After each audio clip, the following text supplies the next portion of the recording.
Sempre um prazer imenso retornar a esta casa. Primeiramente, obrigado pelo convite, ao presidente, né? Depois a todos os diretores, a todos os trabalhadores dessa seara.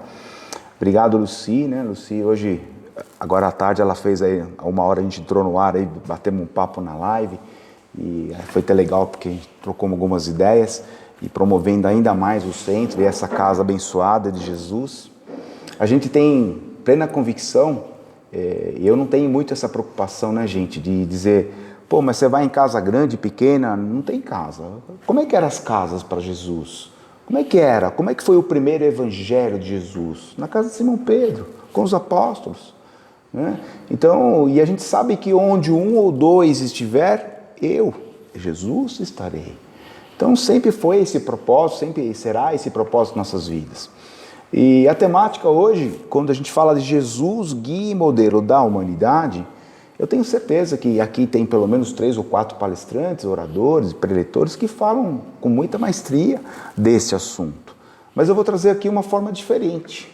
Tem como? É isso que eu vou tentar fazer.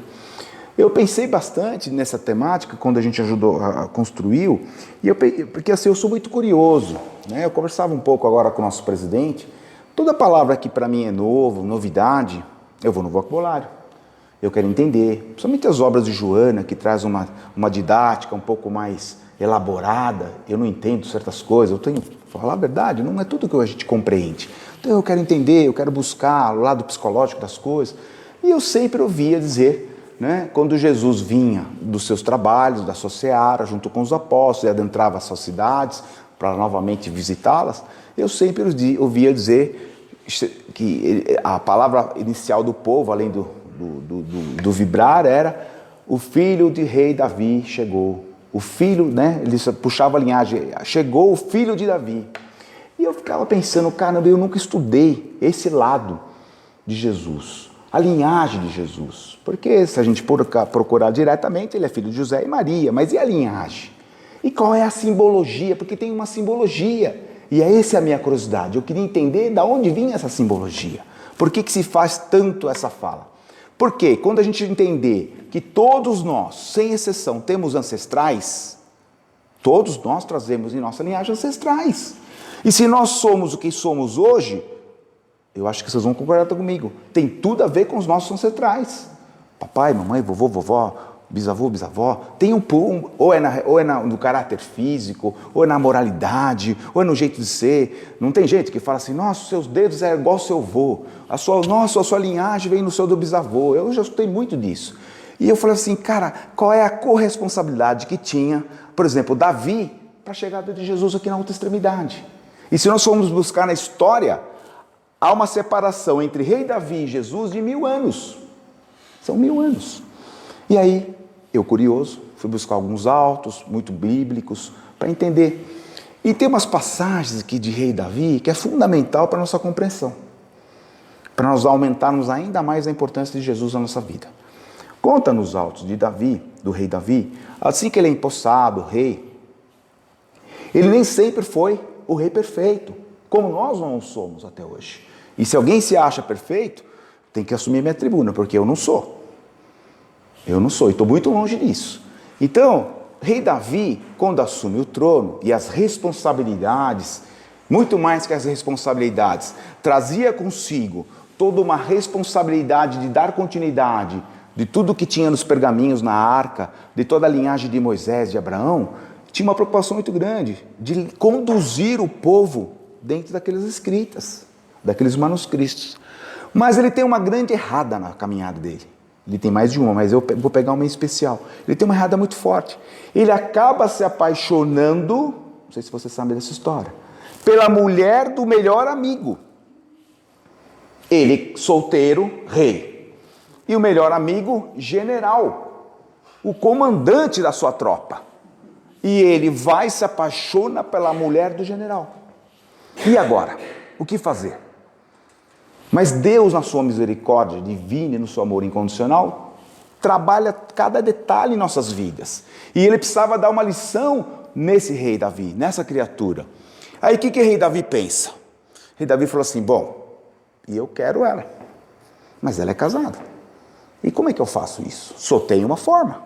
Preciso dar um jeito de acabar com a vida do meu general, meu melhor amigo. Mas se eu matar assim na cara dura, não vai ficar bacana. Qual é a situação? Existe uma briga entre um povo e o outro, onde eu vou mandar uma guarda diminuta, uma parte menor, com o meu general, e no fronte eles não vão suportar. E ele vai morrer. O que ele fez? Botou o general junto com alguns homens nessa frente. E não deu outro.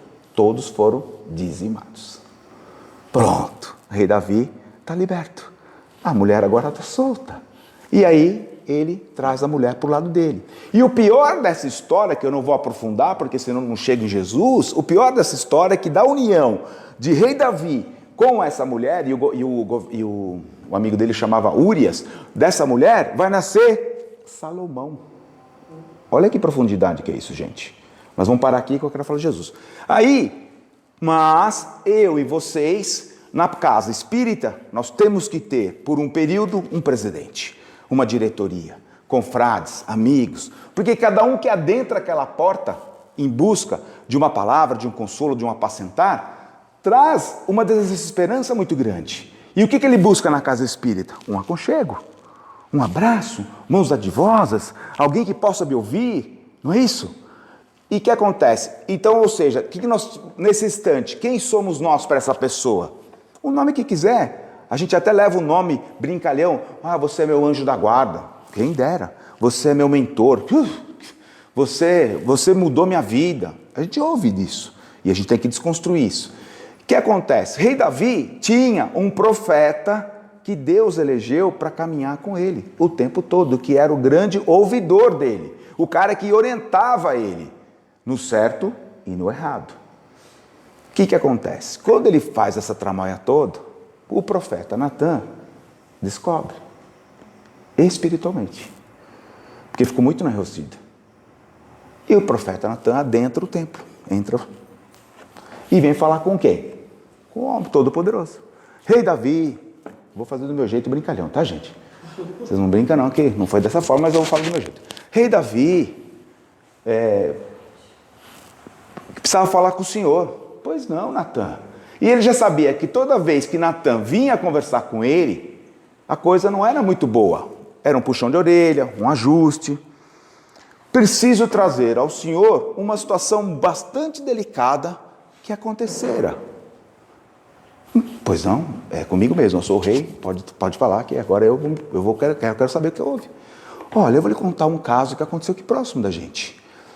Um jovem muito simples, humilde, tinha lá um terreninho e uma ovelhinha. Ao lado, um outro cara poderoso, forte, estruturado, tinha 100 ovelhas. Esse senhor de 100 ovelhas, sem dó e sem crueldade, invade o terreninho do outro, mata essa pessoa humilde e rouba a ovelhinha e traz para o seu pastorado. O senhor que é o rei, tem toda a palavra, o poder. Qual é a vossa sentença mediante essa situação? O rei se impetigou. Não há dúvida, a sentença é a morte. O cara fez isso? Que crueldade! Tem que matar. Quer dizer que você acha que tem que matar? Tem que matar. Essa sentença está justa? Está equilibrada. É uma sentença justa. O cara matou, vamos matar ele também. Meu rei, esse homem é o senhor. Como assim? Esse homem é o senhor. Mas em que momento que eu tenho ovelha? Pois é, o senhor teria a possibilidade, como todo o trono e o reinado, de escolher 100 mulheres do reinado solteiras. Mas o senhor preteriu pegar a mulher do seu melhor amigo, e de que forma? Mandando matar o seu amigo. Que situação. Ele ficou apavorado. Como é que Natan tinha tanto conhecimento dessa história? E eu volto a perguntar. O senhor acha que a sentença está justa? Pensando bem, eu acho que a gente podia aliviar, porque eu não estou preparado para morrer. Agora entra Deus. Olha que legal. Deus mandou um recado para o senhor. Deus não quer que o senhor morra. É mesmo? Não. Deus quer que o senhor se retrata. Deus quer dar ao senhor uma oportunidade de refazer de forma diferente. Não é lindo isso, gente? Não sei vocês, eu fico apaixonado com todas essas histórias. E aí, resumindo, quando ele traz para si, realmente ele vai passar por um processo. Na história ele vai mudar muito como rei. Aí ele fica, puxa vida, vou ter que mudar. E ele vai se adequando. Eu vou adiantar um pouquinho a história. Passado um período, o nosso rei Davi, certa feita, ele está lá no seu reinado, e ele diz que ele olha, porque tudo que ele trazia, como nós, o que a gente traz como espírita? A gente traz a bagagem hereditária, ou dos nossos passados, ou dos nossos professores, enfim, cada um chegou no movimento espírita de uma forma, de um jeito. Então a gente tem algumas pessoas que para nós são os espelhos, são pessoas que a gente acredita, confia piamente. E para rei Davi, ele olhava para a arca com todos os pergaminhos e todo o material, ele tinha o quê? Um respeito muito grande a tudo que é o legado que deixaram para ele. E certa feita, ele olhando para a arca, ele pensou, está errado. Deus não pode ficar morando nessa arca. Eu sou o rei, poderoso, tenho dinheiro, ou seja, tenho ouro, tenho todas as condições pertinentes de fazer um templo. E vou construir um templo. E aí sim Deus vai ficar contente comigo. Porque aí Deus vai ter um templo. E não ficar ali acuado com todo o pergaminho ali. Aí eu vou colocar todas as coisas e tal. Primeira ideia dele é construir um templo. Ele pensou, sozinho. Abre a porta. Quem que entra? Natan. Coçou a cabeça. Meu rei. Foi pronto. É o que é dessa hora? Alguém me comentou, por acaso, que o senhor está querendo construir um reinado, um templo. É mesmo, Natan? Não é possível. Pois é, Deus tem um recado para o senhor. Qual que é? Deus não quer que o senhor construa um templo. Não quer? Não quer. Mas não dá mais, já contratei engenharia, equipe, já fiz um monte de festa, festival, caldo, tudo, o dinheiro está guardado. Não é para construir o templo. Não é para construir o templo. Lanche de pernil, não dá para construir o templo. E aí ele ficou preocupado. Será que eu magoei Deus porque eu quis criar um templo? Mas eu tenho uma resposta para você. Isso está em Atos 17, 24, se eu não me engano. Mas eu tenho um recado para você. Por que Deus não quer que faça um templo? Porque templo feito por mãos de homens ou por mãos humanas, Deus não habita. Quem faz templos são pessoas humanas com olhar material. E Deus é imaterial. Ou seja, Deus não habita templo feito por mão de homens. Mas não estamos falando de 1000 anos. Você imagina a cabeça do rei Davi. Ele falou, então, e Deus vai fazer o quê? Deus vai construir um templo. Deus vai construir um templo. E você é parte integrante desse processo. Agora sim, então eu sou parte integrante, então Deus não está de mal comigo. Esse templo vai nascer. E esse templo será um descendente seu. Olha, ele será uma nova consciência. Lógico, eu vou usar o reencarnar, ele vai nascer na sua linhagem. Ou seja, ele vai reencarnar lá na frente. Ele não tinha nem noção que era 1000 anos. Aí, diz que o rei Davi falou assim, ele vai construir o templo? Um templo que um descendente meu? Era muita informação para o rei Davi. E esse descendente meu tem nome? Em hebraico, sim. Immanuel. Deus conosco. Nossa, e ele ficou abismado. Olha que coisa fantástica. E aí, rei Davi, impregnado com esse monte de informação nova, falou, puxa vida, e ele vai chegar quando? Não tenha pressa. Tudo a seu tempo. Mas é importante que você, nessa sua autorretratação, não se perca. Porque essa consciência será tão pura e tão verdadeira, que exalará amor por onde for. E vocês reconhecerão, porque ele será o templo de Deus na terra. Estava feita a profecia. Essa foi a profecia de Natan. Eu estou mudando do meu jeito para vocês entenderem como é que a coisa é um pouco mais bíblica. Essa é uma tradução mais suave. E aí, o tempo passa e lá naquela aldeia de pastores, numa cidade de Nazaré, Galileia, eis que um casal, um senhor mais maduro, vulgo nome José, e uma moça linda, mocinha, Maria, se desposam, casam. E eu não vou entrar no mérito aqui, eu não vim aqui para arrumar confusão, de como que Jesus chegou. E do casal é chegado, vem ao mundo o nascituro de Jesus, o Rabi. Pela cultura, se fazia necessário, todo menininho homem era levado para ser apresentado ao templo, não sei se você sabe disso, e se fazia circuncisão. Todo mundo sabe o que é isso, ok? Não preciso entrar em detalhes. Então. E aí, Maria e José, então, preparam o menino Jesus, o Rabi, e vão levar ao templo. Nesse momento do templo, quem que estava de plantão? Simeão, que já era um profeta antigo, que aguardava ansiosamente pela vinda do Consolador prometido, que era o Rabi. Ele sabia que estava, os comentários, já nasceu, está por aqui, está perto, mas ele não tinha noção. Quando Maria coloca em seus braços Rabi, o Jesus, ele toca. Diz que o ectoplasma de Jesus era uma coisa tão fantástica, que ele tocou, o corpo dele irradiou de cima e embaixo. Ele sentiu, e ele falou: Maria, eu estou com o templo de Deus nas minhas mãos. Ele chegou.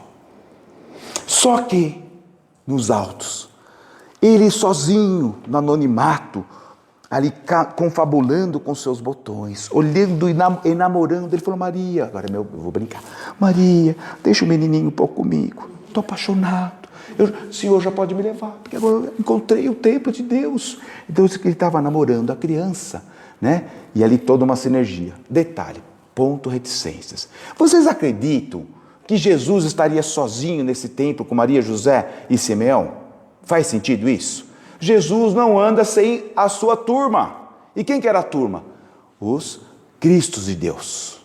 Se nós formos buscar na Revista Espírita de 1862, Lacordaire, ele vai dar uma temática sobre os Messias do Cristo, que são grandes espíritos de orbes, treinados, preparados por Deus, para que possam acompanhar vários planetas. Nesse exato momento está os Messias de Cristo em volta de Jesus. Todos em calado, silêncio.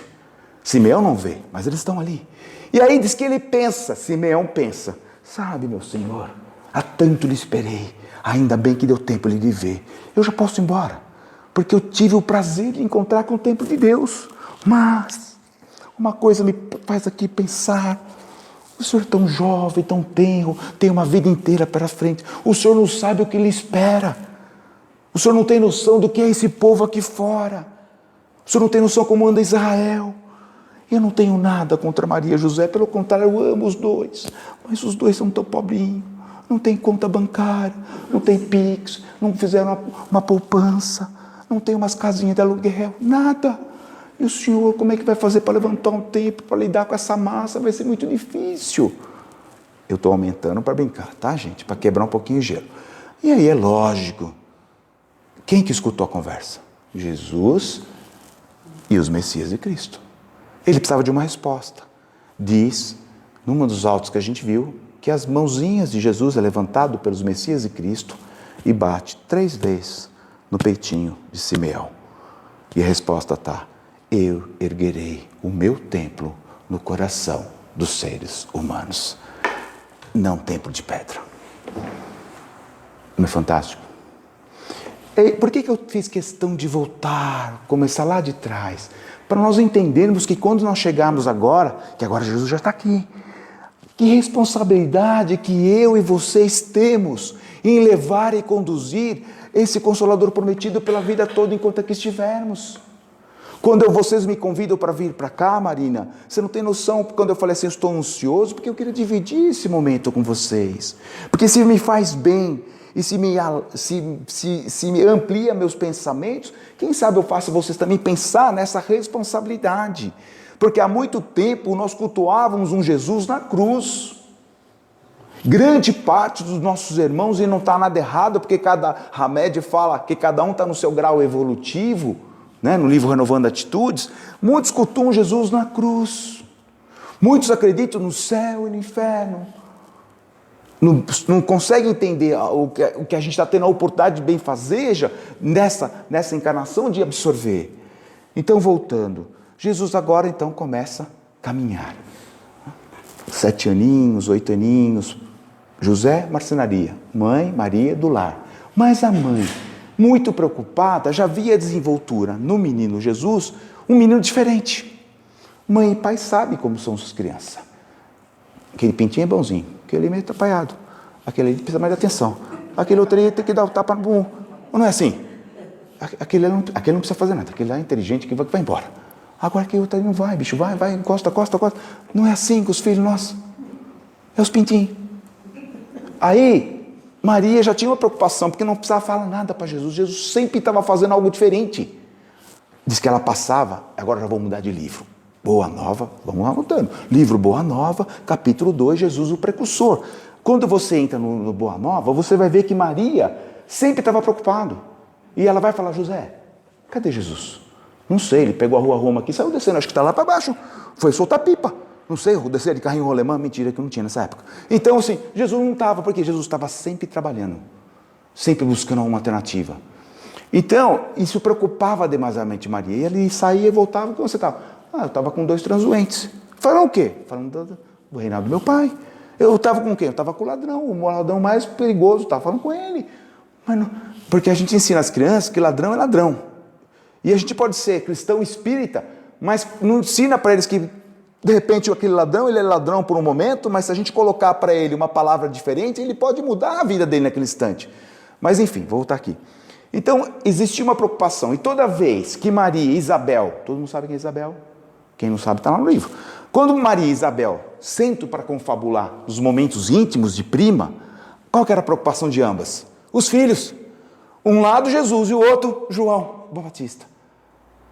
E uma confabulava uma coisa, eu falei, você não tem noção, João também é assim, meio atrapalhado. Ele sumiu um dia, não achava.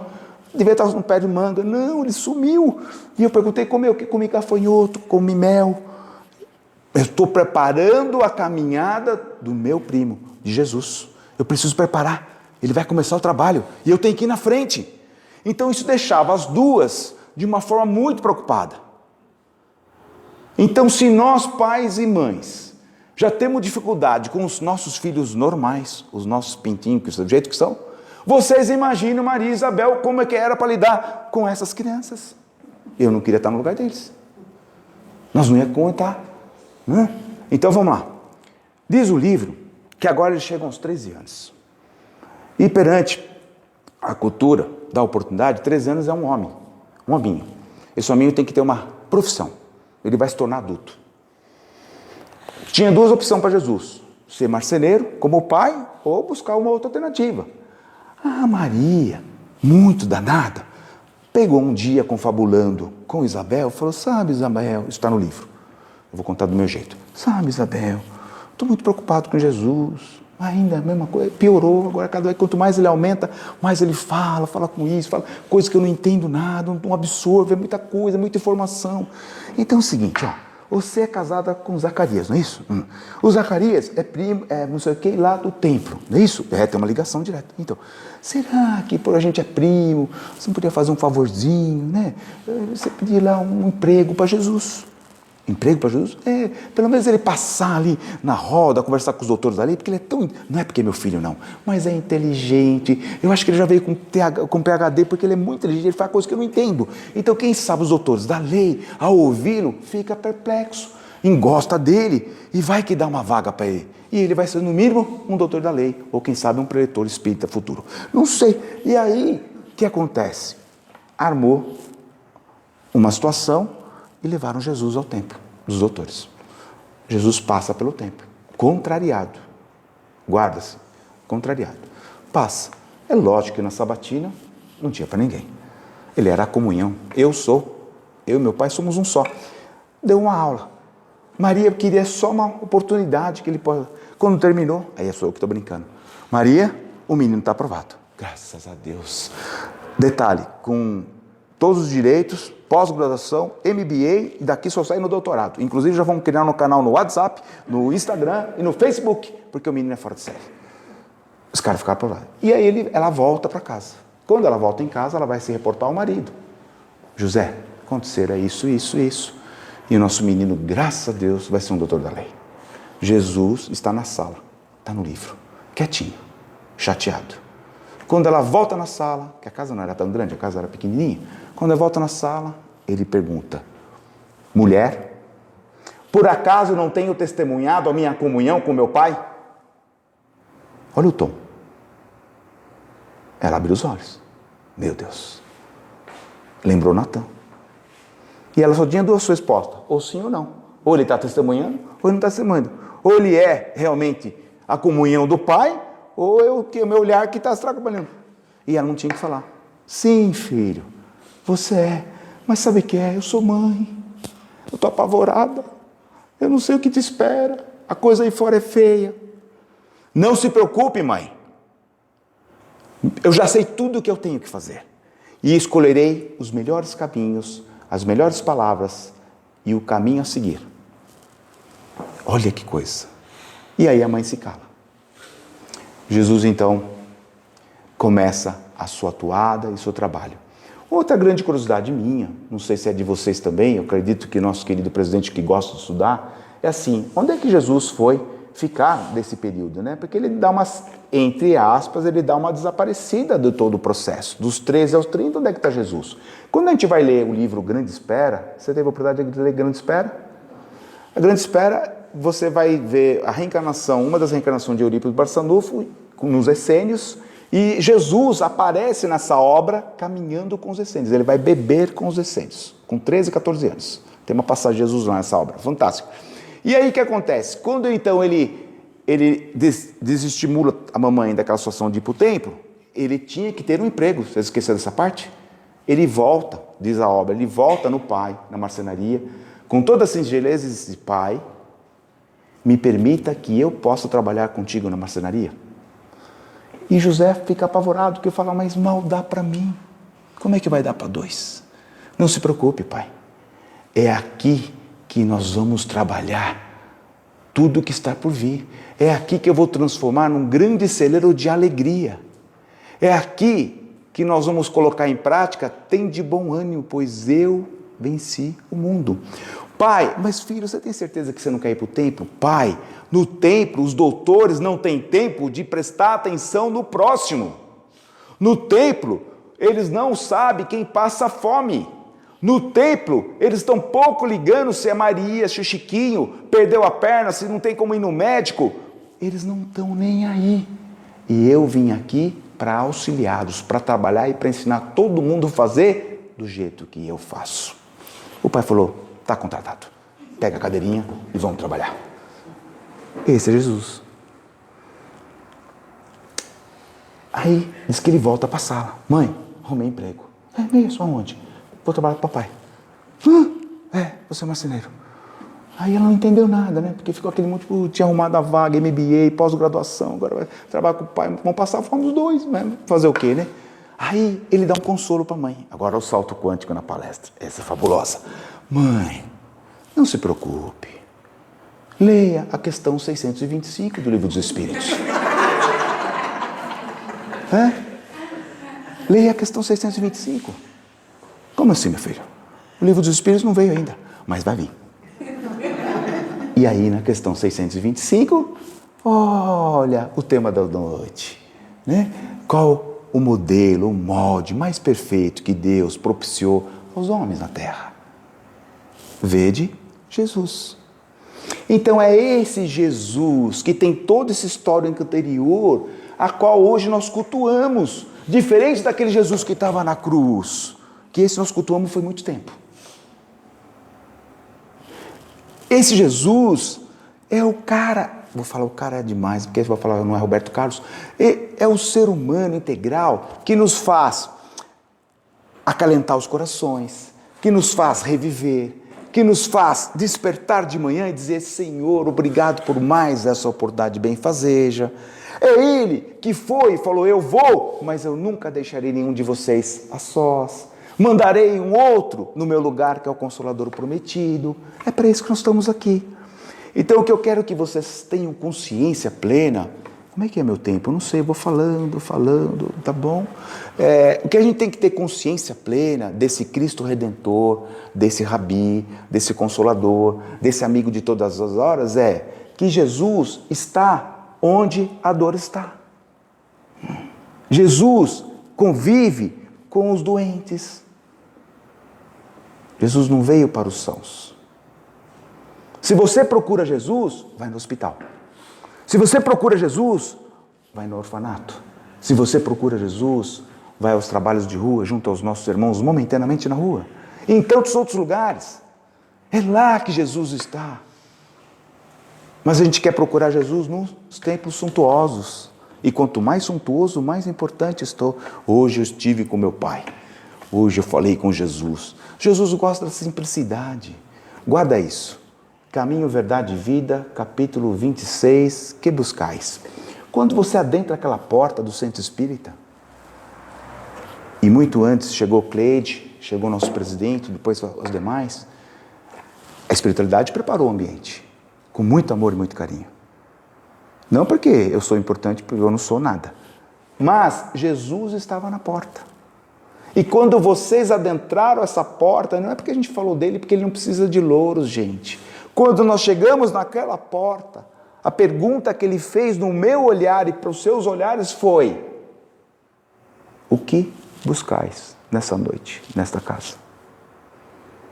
O que buscais? Querem a cura? Querem o afago? Querem respostas? Querem os números da loteria? O que buscais? Qual é a verdadeira transformação? Qual é o verdadeiro propósito de vida de cada um de nós? Ou nós esquecemos que todos nós demos muito trabalho à espiritualidade, de reminiscências para cá, e tivemos uma oportunidade benfazeja nessa encarnação de cultuar o melhor dentro das nossas provas que nós desenhamos, alguns com provas, alguns infelizmente com expiações, porque deixaram de fazer bem feitas provas. Paremos definitivamente de reclamar das nossas provas. As provas que nos amoldam, as provas que fazem com que a gente nos torne pessoas melhores, seres humanos melhores. Se ninguém sabe, mas eu não preciso falar porque isso aqui é uma retórica, nós um dia teremos que deixar esse planeta.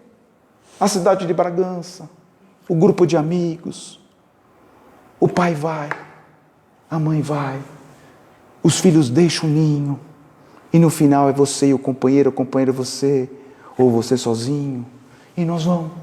E como é que a gente retorna para o outro lado? Quando é que a gente volta ao reino novamente? De que forma? Com as mãos do marceneiro? Ou com as mãos limpas? Tomemos cuidado, observemos o que andamos fazendo e plantando. Jesus aguarda ansiosamente de nós as boas sementes. O amor, a caridade, a solidariedade, a fraternidade. O poder da oração. Jesus não coloca nas nossas vidas pessoas ao acaso. Cada um que cruza o nosso caminho tem um propósito. Não, senhor, não deve ter algum equívoco, porque não é possível. Lá em casa tem um espinho que não é fácil. Levanta as mãos ao céu. É com esse espinho que você apelidou, que você intitulou, que você vai ter uma oportunidade grande de regeneração. Ele é tão danado. O pai e o filho são tão danados que nos permitem trazer em nossos lares aquelas crianças fofuchas, gordinho, gordinha, porque no início é tudo cara de joelho, não é? E nós perdemos noites de sono, a gente dá banho, tem febrinha, nasce dentinho, faz massagem, eu fiz tudo isso, troca a fralda, né? Mas mal sabemos que por conta daquele espírito, quem que está naquele corpinho ali? A gente chama de filho, filha, mas quem é verdadeiramente? Qual é a história, qual a relação que tem conosco? Muitos, legais, vão levando uma caminhada bacana com a gente, mas tem muitas famílias que a gente ouve, eu falo que eu sou abençoado, mas tem muitas famílias que eu falo, cara, eu não sei onde eu errei, porque o cara cresceu e agora bate na minha cara, e me xinga, me ofende, me rouba, isso, aquilo. Aí eu fico pensando, meu Deus, que lição, que momento. Mas Deus e Jesus, na sua justiça, está dizendo assim, repara, olha lá, você não tirou a vida do seu melhor amigo? Repara, ajusta, ama, traz consigo. Eu estou cuidando de um caso específico na cidade de Guarulhos, os pais são de São Paulo, e os pais tinham entregado a toalha. Terceira internação do menino, com 40 anos. Cansaram. Não dá mais. Não dá mais. Muito difícil. E eu falei, não faz isso. Não faz isso. Dá mais uma oportunidade para ele. Mas a gente já fez de tudo. Eu sei. Mas faz mais um pouquinho. Mais um pouquinho. Porque você já tem a consciência plena do propósito de vocês em relação a ele. Ele tem esposa, tem filha, que vocês amam incondicionalmente. Vamos tentar, deve ter um outro caminho. Os caminhos que a gente foi não achou. E eles acharam um caminho. Um outro tipo de clínica que está remodelando todo o mercado. Fica aí depois se quiser conversar com esse respeito. Lá em Arujá, o cara fez um estudo fantástico, trouxe um negócio que toma, em 7 dias o cara dá um... Se o cara fizer bobagem de fazer alguma coisa, o cara morre por causa do negócio que pôr para fora. E essa pessoa, faz 40 dias, é um outro ser humano. Aí agora estão sorrindo, estão felizes, não está perfeito. Eu falei, calma, estamos no caminho. Então assim, mas se eles tivessem abandonado, ele já está usando o K9, que é uma das drogas mais complicadas do nosso mercado hoje, a gente que está na rua com os moradores sabe assim, tinha perdido uma oportunidade. E depois teria que voltar e eu falei para ele, não adianta, vocês vão deixar esse problema para vocês vão desencarnar, ele vai desencarnar e vão ter que resolver, ficou a pendência. Então, quando Jesus falou com o Pai, é aqui que eu tenho a oportunidade mirabolante de fazer algo. Então, cada um de nós que temos Jesus como guia e modelo, paremos definitivamente de colocar minhoca na cabeça, de achar que eu sou perseguido, perseguida, de achar que eu sou um coitado, que eu sou uma vítima da sociedade. Ou vocês, aqui em Bragança, acho que não ouvem isso, né? Em São Paulo inteiro eu ouço isso, meu presidente. Eu fico apavorado. Eu sofro perseguição. De quem? Do meu presidente da casa. Aquela dirigente não gosta da minha cara. Porque, não sei, ela me sempre coloca no fundo, eu tenho que servir só aguinha, eu queria dar passe. Ter perseguida. Perseguido, entendeu? Então, gente... Então... eu agradeço, gente, eu falo assim, eu sou muito agraciado, muito agraciado. Eu acho que até demais a conta. Nos 32 de Seara, que a gente já está caminhando, no meu 61 de vida, eu não esperava chegar onde eu cheguei, de verdade. Mas eu já entendi. Jesus não coloca dom de oratória, guarda essa, presidente, dom de oratória e a boa eloquência para os sãos, só para os doentes de alma. Então, eu estou aqui na escolinha para ver se dessa aqui eu melhoro, que na outra eu fico sentadinho ouvindo. Não é isso? É isso. Entendeu, gente? Então, é isso que Jesus proporciona na vida minha, na vida de vocês. Eu falei que desde que a minha mulher já está muito brava. Ela falou assim, não tem mais jeito, perdi essa parada. Falei, por quê? Você tinha casado com a Margarete, mas agora Jesus tomou a sua vida. É Jesus e Margarete. Falei, tá bom, é os dois só. O amante é Jesus, num bom sentido. Então, gente, quando a gente conhece, convive, quando verdadeiramente, durante os meus desafios, as minhas adversidades, as minhas próprias provas, eu consigo suplantá-las, superá-las, legal. E quando eu fiz o meu melhor, mediante aquela atitude que bateu a minha porta, que me tirou do prumo, que me deixou inquieto, mas mesmo assim eu não desisto, eu sou disciplinado, eu ainda persisto, eu ainda oro, eu me religo a Jesus e a Deus, e ainda assim não melhora. É a hora que eu vou utilizar a oração, Senhor, que seja feita a tua vontade, não mais a minha. Minha vida está entregue em suas mãos. É nessa hora que vai colocar. Agora, para que eu tenha, porque as pessoas falam, mas eu faço isso todo dia, mas todo dia não dá, filho. Como todo dia você quer botar a palma na mão de Jesus? Jesus não tem tempo, filho. Porque ele não está me ouvindo, está surdo. Eu já falei com ele, com Maria, com Bezerra, com Eurípides, com Chico Xavier, com André Luiz. Não é assim. Não é assim, isso é sério, gente. Então, toda vez que eu tiver que me reportar à espiritualidade, aos benfeitores, é com respeito, com singeleza. E a gente já aprendeu. Eu vou falar aqui o que vocês estão colados, aqui é todo mundo MBA, já me falaram lá. Então, toda vez que eu tiver que me reportar a Jesus, Senhor, eu gosto muito dessa fala, muito simples. Senhor, aqui estou. Fulano, ciclano. Tu já conheces meu coração, meus pensamentos e as minhas atitudes. Tenho me esmerado, tenho tentado junto a essa situação.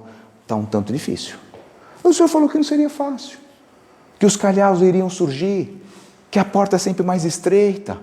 Mas se for da sua vontade, me ajuda, me auxilia, sussurra nos meus ouvidos nesta noite, nessa madrugada, e de manhã que eu possa ter uma resposta, um acalento ao meu coração. Aguarda. Só que a gente faz isso, daqui meia hora a gente troca, fala com Maria. Aí Maria não ouve, porque a gente acha que não ouve, e troca. Aí muda de centro. Né? Esses dias eu falei, você vai em qual centro? Eu falei, vou em tal centro. Ah, aquele centro é bom, hein? Vai naquele passista ali, que o passo do cara é bom, é forte. Eu pensei, deve ser 1,90 m, né, meu presidente? Passe forte. Tem um centro aqui, você é meio fraquinho, rapaz, não sei, você não sente energia, não sente nada. Eu falei, é assim que a gente é. A gente quer entrar na casa espírita, encontrar Jesus e sair daqui curado. Certa feita, eu estava no centro espírita, Grupo Espírita Esperança, trabalhava ao lado do José Carlos de Luca, e uma oportunidade dentro da cura, eu vi uma situação, e foi pedido, aquele irmão tinha cirrose hepática. Mas eu não sabia o histórico todo. Ele entrou, foi feito preparo, ele queria... Aí a espiritualidade falou, podemos fazer muita coisa. Eu falei, acho que está para desencanar, né? Quando terminou, ele levantou, foi embora, deram um pássaro. Aí nós ali conversando, falou, sabe o que acontece? Toda vez que ele faz a cirurgia, ele acha que está curado. E ele fica tão feliz, que ele sai, entra no primeiro boteco e toma 2 para comemorar. Então a espiritualidade não está mais ajudando ele. E é assim que a gente se reporta junto a Jesus. Outra coisa. Alguém me tirou definitivamente do prumo. Acontece isso aí aqui em Bragança? Prumo? Não. Alguém tira a gente dos plumos, nos aborrece, aquele filho, aquela filha magoa, porque tem essas coisas também. Tem filho que magoa, tira a gente. Ontem eu estava conversando com uma colega, falou, não, eu estou tão magoado com meu filho. Tal, depois nós conversamos. E tem essas coisas. Se o guia e o modelo da humanidade, o molde mais perfeito é Jesus, a quem eu tenho que me reportar? Jesus. Jesus, o que o Senhor faria no meu lugar? Essa é a questão. O que o Senhor faria no meu lugar? Aguarda. Espera sussurrar. Ele vai te responder. Ele vai te orientar. Às vezes, ele não orienta diretamente, mas hoje tem uma tecnologia que acabou de fazer, tem aí, que chama Zap Zap. É aquela alguém que do nada, você ouviu falar do nada? Trim! Quando você abre a mensagem, fala, nossa, seja feliz, olha que bacana, era tudo que eu precisava ouvir, a resposta que eu ansiava para esse momento. Já aconteceu com vocês ou não? Comigo acontece direto. Porque a gente acha que tem resposta para tudo e não tem resposta para tudo. Mas não desistam, não desacreditem. Estou deixando o negócio para o final. Presidente, você me fala até que hora eu vou, viu? Eu vou até 00:15, mais ou menos. Tá bom. Já adentrando rapidamente nessa mais nova obra nossa não, deles, que a gente só foi o ceareiro que escreveu, Palavras que Edificam o Coração, no capítulo 2, o título é O Cristo Redentor. O título não é meu e nem o tema evangélico, só a descrição que é da espiritualidade.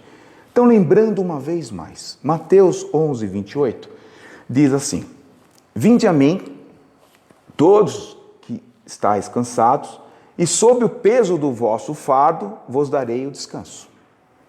Tomai sobre vós o meu jugo e aprendei de mim, porque eu sou manso e humilde de coração, e encontrareis o descanso para vossas almas. Pois o meu jugo é suave e o meu fardo é leve. Isso está lá em Mateus 11:28 até 30.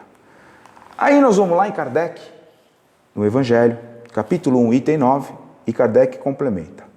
O Cristo foi o iniciador da moral mais pura, da mais sublime, a moral evangélica cristã, que há de renovar o mundo, aproximar os homens e torná-los todos irmãos, que há de fazer brotar de todos os corações humanos a caridade e o amor do próximo e estabelecer entre homens uma solidariedade comum, de uma moral, enfim, que há de transformar a terra,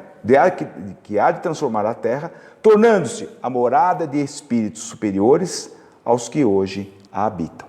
Allan Kardec, Evangelho segundo o Espiritismo, capítulo 1, item 9. Todo mundo lê, mas ninguém lembra. Está lá. Aí o amigo espiritual começa a construir algumas falas. Eu não vou falar tudo, senão um tempo acaba. Um homem como nós, que nasceu numa estrebaria, num berço pobre, cresceu no campo, trabalhou numa carpintaria, conviveu com pessoas oprimidas, mas que tinha uma missão já determinada, desde sua tenra idade, levar a tantos corações o ide pregai, de aldeia em aldeia, auxiliando a todos, repartindo o pão, curava cegos, leprosos, transuentes, mas nem todos o entendiam, pois falava por parábolas. Foi injustiçado, perseguido, preso, torturado, julgado e foi morto numa cruz. Mas deixou um legado inesquecível, mostrando por diversas vezes que, seja qual for a nossa situação presente, o nosso momento, nunca devemos retroceder e nem nos desviarmos da senda pré-estabelecida. Faz sentido? Vamos mais. O Cristo Consolador jamais morreu, pois Ele vive e está presente em nossas vidas bem mais do que nós imaginamos. Ele ainda nos recorda que todos os sentimentos, misérias, decepções, dores físicas, perdas de seres amados, encontram na sua consolação e na fé do futuro a confiança e a certeza na justiça de Deus. Para aquele que, ao contrário, nada espera após essa vida, ou simplesmente duvida, as aflições caem com todo o seu peso e nenhuma esperança lhe mitiga o amargor. Foi isso que levou Jesus a dizer: vinde a mim, todos vós que estáis cansados, e eu vos aliviarei. Cristo teve uma vida, em quase tudo, tão semelhante à nossa. Falta-nos, no entanto, fazer tudo o que Ele fez, do modo que Ele fez. Irmão José. É isso. Então, ele, nas suas falas, ele diz: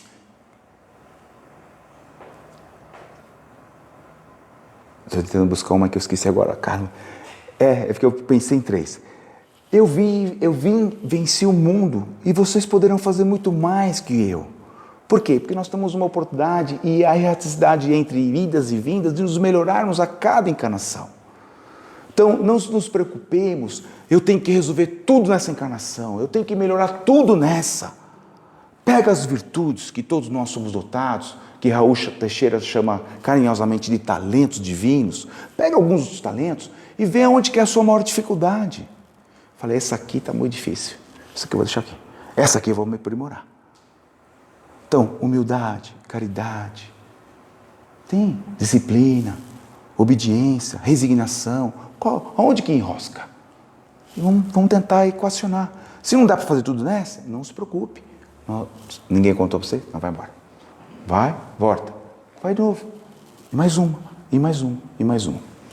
E já indo para uma parte final do nosso bate-papo, Jesus trouxe a mim e a todos vocês, com certeza, quando a gente fala de Jesus, não sei vocês, o semblante alarga, o sorriso aparece, uma alegria invade o nosso ser. É com vocês a mesma coisa, não? Terminamos uma prece, recebemos aquele passe, pensa em Jesus, todo mundo já vai buscar imagem, não é assim? E Jesus é alegria, tem de bom ânimo, seja o momento que for, tem de bom ânimo. Jesus não deixa ninguém para trás. Como o verdadeiro pastor que eu ele vai buscar a última ovelha e vai trazer para cá. Ele não vai deixar ninguém para trás. E algumas das características, né, que Jesus nos amoldou, nos ensina, dentre elas, o amor ao próximo, a humildade, a caridade, justiça de Deus, enfim, respeito. Eu tenho 2 que eu quero fechar, batendo um papo, 2 historinhas. Ele fala da importância do valor da oração. E para a gente entender definitivamente como tem que ser essa nossa oração, eu vou lembrar de Francisco de Assis. Francisco de Assis sai do seu vilarejo, no alto inverno, para visita ao mosteiro. Mas quando eu falo alto inverno na Itália, é inverno. É 1,5 metro de neve. E ele, juntamente com um trabalhador dele, resolve ir para o mosteiro. E no meio do caminho a neve apertou muito. O que ele ia levar um dia, diz nos contos que ele leva 3 dias, com muita dificuldade. Mas ele persiste, porque ele tinha um objetivo. Ele tinha que chegar no mosteiro para levar uma situação junto ao responsável. Depois de 3 dias, fatigado, cansado, com fome, com frio, o companheiro dele já estava desanimado. Falou, nós vamos morrer no frio. Bendita a hora que eu aceitei caminhar com você, Francisco de Assis. Francisco de Assis bate com pouca força que lhe resta no mosteiro. A porta se abre, a chancela se abre, e o rapaz viu 2 caras com cabelo branco, barba branca. Ele não viu os caras, ele viu barba branca, a neve pingava. E o cara, pois não, sou o pai Francisco. Quem? Pai Francisco. Que pai Francisco? Pum, fechou a chancela. O companheiro de Francisco de Assis entrou em pânico. E fez o quê? Minha Nossa Senhora. Não foi minha senhora, não. Senhor, nós vamos morrer. Estou com fome, estou com frio, estou com dor, estou com tudo. Vou morrer. E pai Francisco, é aí que eu te falo do valor da oração. O pai de Francisco começa a pular de um pé esquerdo e no pé direito. E ele falou, coitadinho, desmiolou. Não está bem da cabeça, agora ficou ruim, pai Francisco. Pai Francisco, o que o senhor está fazendo? Eu estou comemorando. Comemorando o quê? O que eu sempre estudei e agora é o dia da minha exemplificação. Eu sempre pedi que quando não estivesse fora do meu alcance qualquer situação, que a minha não fosse mais a minha vontade, mas a vontade do Senhor, que a minha oração prevaleça agora. Senhor, está em tuas mãos a minha vida e a vida do meu companheiro. Quando ele termina a reflexão, aquele moço do mosteiro subiu para falar com o responsável e contou o fato. Você está louco, eu estou esperando o pai Francisco faz 3 dias, corre lá antes que ele morre. Abre a porta, o pai Francisco entra. Foi salvo. O valor da oração. É legal a história porque a gente não esquece nunca mais. E para fechar, o valor do perdão. Essa é uma temática gostosa, todo mundo é craque. O presidente falou, esse assunto não adianta você falar aqui não, que aqui é tudo sabatinado. Aqui esquece. Mas eu vou cultuá-la novamente. O valor do perdão. E para fechar essa história, nada melhor do que falar de um dos grandes apóstolos de Jesus, que andara ao seu lado, que o questionou, que brigou, que duvidou, deu trabalho para burro. Alguém sabe quem é? Simão Pedro. Simão Pedro agora, na obra Antologia Mediúnica do Natal, capítulo 60, né, diz o seguinte, que Simão Pedro agora, passado dezenas de anos, perfaz a idade de 80 anos. Cabelos brancos, como aquele meu amigo, só que esse meu amigo mais jovem, cabelos brancos, já o corpo mais senil, uma dificuldade ao caminhar, vai cultuar, vai levar a palavra no cemitério, que era o encontro onde estavam todos os cristãos da época. Então Roma estava ali e o cemitério na frente. Quando Simão Pedro chega para trazer a palavra da tarde junto aos cristãos, armou-se uma grande emboscada romana. E o pretoriano Aniceto já estava atrás de Simão Pedro fazia tempo na sua captura, sem dó. E ele era tratado como um ser imundo, um bruxo da época. E precisavam derrubar esse pilar. E ele tinha uma força muito grande na cristandade. Então fizeram uma armação. Quando ele começa a proferir a palavra, Aniceto aparece juntamente com os guardas e dá ordem de prisão, dizendo, prendam, eis ali o bruxo. O imundo de Roma está ali. Quem lembra da história de Simão Pedro, vai lembrar que quando acontecera mais ou menos a ordem de prisão a Jesus, ele jovem, tenro, um coronel da época do exército, o que ele fez? Não pensou 2 vezes, embaiu, pôs a mão na espada, embaiu e tchap, a orelha do Malco caiu. Jesus falou o quê? Pela espada feres, pela espada será ferido, ferido. Vai lá, de forma magnética, coloca a orelha de Malco novamente. Agora ele tem 80. Não é possível que ele não aprendeu alguma coisa. E ele aprendeu foi muito. Porque dentro do coração de Pedro era só amor. 100% amor. Ele entrega as mãos e diga, seja feita a tua vontade, não mais a minha. Quando então ele é levado ao Calvário, vagarosamente, tomando solavanco, empurrão, os caras batendo nele, o povo fica desesperado. Como que vai bater num senhor de idade, nosso líder, nosso amigo? Não pode. mas não dava para enfrentar os truculentos homens de Roma. E eles vão então atrás, seguindo. Diz que Simão Pedro faz duas menções honrosas ao plano espiritual. Primeira, Senhor, que tu possas preparar uma outra alma, jovem, forte, para continuar levantando o estandarte da tua boa nova, porque ela jamais pode cair. Prepare um jovem, pois o meu tempo se esvai, e acredito que em breve irei te encontrar. Menção. Segunda, Senhor, que saudade eu tenho do Senhor. Quero acreditar que falta muito pouco para nós nos reencontrarmos. Espero ter feito o possível, o melhor que me coube pelas suas orientações. Mas em breve iremos nos encontrar.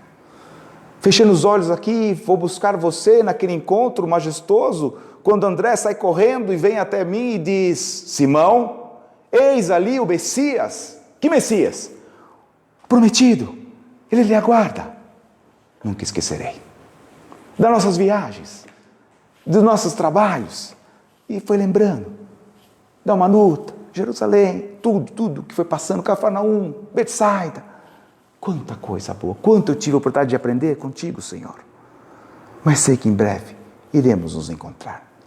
Chegou ao Calvário, estava lá perfilado. Ele pede a palavra a Aniceto.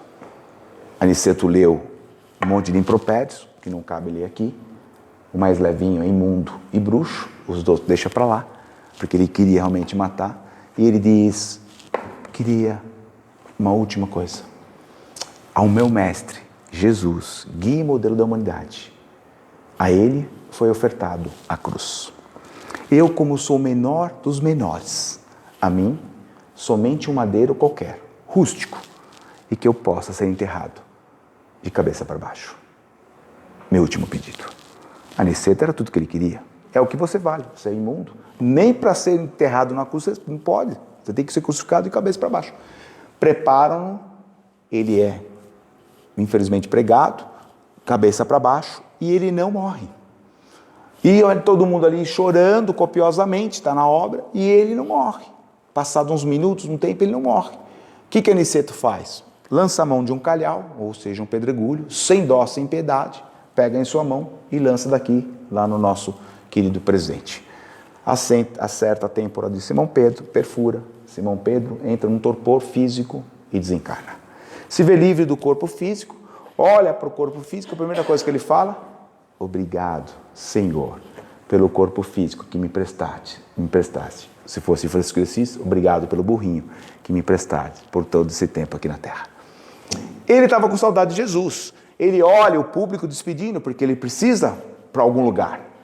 Mas a saudade chegou. E é que legal que quando a gente tem saudade de Jesus, Jesus vem nos ver. E na saudade dele para com Jesus, uma luz se faz no céu e uma estrela incandescente desce. E na frente de Simão Pedro, amolda-se Jesus Cristo, que vem receber a sua pedra angular novamente. De mãos dadas, abraço apertado, os dois volitam aos altiplanos. Ali Jesus apresenta o espaço e diz: alguns amigos irão te receber, fique à vontade. Minha brincadeira agora, curto spa espiritual, tem água cristalina, tem sopa, tem todo tipo de sopa, caldinho verde. Aproveita, vai curtir agora, que agora é o seu momento de descansar. E aí Jesus sai da cena, no livro. Passado semanas, Jesus volta e encontra novamente com Simão Pedro e pergunta, e ele diz que está encantado com tudo, que como valeu a pena ter servido a causa e parará. E ele fala: bom, então já que você está bem, eu estou tranquilo, eu tenho que trabalhar. Como, Senhor? Esperei 80 anos da terra para te ver, para estar com você, matar a saudade. Já acabou a saudade? Ele falou assim: aonde na terra uma lágrima cair, um choro se fizer, alguém doente, alguém passando mal, alguém sem perna, é lá, alguém sem roupa, é lá que eu tenho que estar. E nesta noite ainda em Roma, haverá um outro grande sacrilégio. Vai matar-se muitos romanos. Estão clamando por minha mãe. E eu tenho que estar presente. Mas a você, aproveita o ar de Bragança, vai até Atibaia, que é gostoso, o clima maravilhoso. Fique em paz. E ele simplesmente olha para o spa, cordeiro, churrasqueiro com picanha. Se o senhor vai, eu vou contigo. Os dois voltam para a cena. Chegam no local, está lá o povo, tudo sendo preparado, porque infelizmente vai ter novamente uma situação delicada e vai dizimar todos. Jesus sai distribuindo o seu ectoplasma de amor a cada um, preparando, ouvindo e conversando com cada um. Simão Pedro também não tem muito o que fazer, entra em oração e também divisa um pouquinho do seu ectoplasma ali para eles. E nesse exato momento Jesus olha para Simão Pedro e diz: Simão, alguém especial quer falar contigo. Ele procura no meio da multidão. Observe. E ele vai procurar esse irmão. Ele acha o irmão. Mas o irmão não estava de roupa, estava paisano. E ele não reconhece no primeiro instante. E ele traz consigo em seus braços uma jovem criança, ardendo em febre com 40 graus, que não passaria daquela tarde e noite. Nenhum médico, nem o curandeiro da época foi capaz de cuidar, não sabia o que fazer com a criança. E ele sabia que ali tinha aquele homem romano sabia, por conta até dos seus próprios, pessoal da guarda que foi curado, familiares, sabia que ali tinha alguma coisa diferente, é ali que eu tenho que buscar um recurso. E ele vem, se mistura. Mas ele não está vendo Jesus, ele não está vendo Simão, mas ele sente que tem algo diferente. E aí Jesus fala: vá e cuide deles para mim. Ele volita até o local. Quando ele põe os olhos no homem pretoriano, Aniceto, que trazia nos seus braços a criança ardendo em febre, ele simplesmente fecha os olhos, estende as suas mãos dadivosas, lembrando de tudo que Jesus ensinara durante toda a sua caminhada, e distribui o seu melhor naquela criança. Passe energético, tudo de bom, pedindo ao Senhor, ao Pai, que aquela criança se restabeleça na sua saúde. Passado alguns minutos, após o passe energético, a criança abre os olhos, abraça o pai carinhosamente e diz: papai, eu estou aqui, eu estou bem. O Aniceto, que não sabia o que fazer, porque ele não via nada, simplesmente olha para o céu e diz, como o povo estava gritando, ele também vai no embalo: glória a Deus, Senhor, às alturas.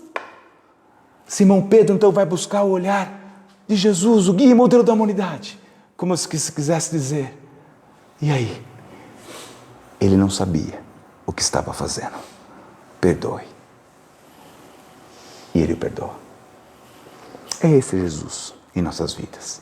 Esse é o companheiro de todas as horas. Esse é o Rabi, o Cristo Redentor. Esse é o cara para 24 horas das nossas vidas. Seja qual for o seu momento, seja qual for a sua dor, seja qual for o seu questionamento, não vai no Pai de Santo, não vai no Carlinhos, vai na casa espírita, conversa com quem tem que conversar, vai ao atendimento fraterno, busca alguém que você confia piamente, pede o auxílio. Normalmente isso acontece nas casas espíritas, no atendimento fraterno. E eu não sei se você sabe, a gente não trabalha sozinho, a gente é intuído. Vem aquela mensagem, vem uma intuição, e a gente vai falar o que é possível, o que é naquele momento. Pratique o Evangelho de Jesus. É fundamental o Evangelho de Jesus. Quantas vezes? Infinitas. Tem gente que faz 1, 2, 3, 4, tem gente que faz todo dia. O que se fizer necessário. É ali que Jesus aporta, é ali que Jesus te abençoa, é ali que Jesus está contigo. Eu entrei na Fernão Dias e falei: Senhor, estou nas suas mãos. O destino é Bragança, Rua Roma. Temos que chegar daqui a pouco. Ele foi chegar em 20 minutos mais cedo. Eu acho que ele falou: vai devagar, filho, está correndo muito. É isso. Não tem preço, não tem hora. Quem ama Jesus incondicionalmente, quem gosta de Jesus, quem está com Jesus, tem um prazer incomensurável. Quantas vezes a gente sai longe para fazer palestra? Às vezes eu não estou no meu melhor. Como assim? Só empresta para as almas doentes. Não estou no melhor. Chego aqui, dá calor, quer tirar a blusa. Eu queria tirar essa também. Há um calor. Por que será? Porque eu sou melhor que vocês? Não, gente. Porque realmente aderi e entendi verdadeiramente o que Jesus é na minha vida, e espero que a partir de hoje vocês tenham consciência plena do que Jesus também propõe na vida de vocês. Obrigado ao presidente, obrigado a todos presentes, encarnados e desencarnados. Que nós possamos sair daqui hoje renovados na nossa fé. Que nós possamos entender definitivamente que o Cristo Redentor aguarda a gente ansiosamente há mais de 2000 anos. Se alguém pensou assim, que palestra linda, que eloquência formidável, esqueçam. Por que que fulano e ciclano não está aqui? Vou reiterar a minha fala. Muitos chamados, poucos escolhidos. O chamamento foi para a cidade toda de Bragança, mas todo mundo hoje está no Festival de Inverno. E no preferiram não vir aqui. Não tem importância. Só está aqui quem precisa, quem necessita. E vocês serão, na mão de Jesus, os grandes trabalhadores da última hora, os ceareiros de Cristo, que Ele arregimenta há tanto tempo, e vocês ouviram a sua prece e a sua orientação. Obrigado, gratidão, até uma próxima. Que assim seja.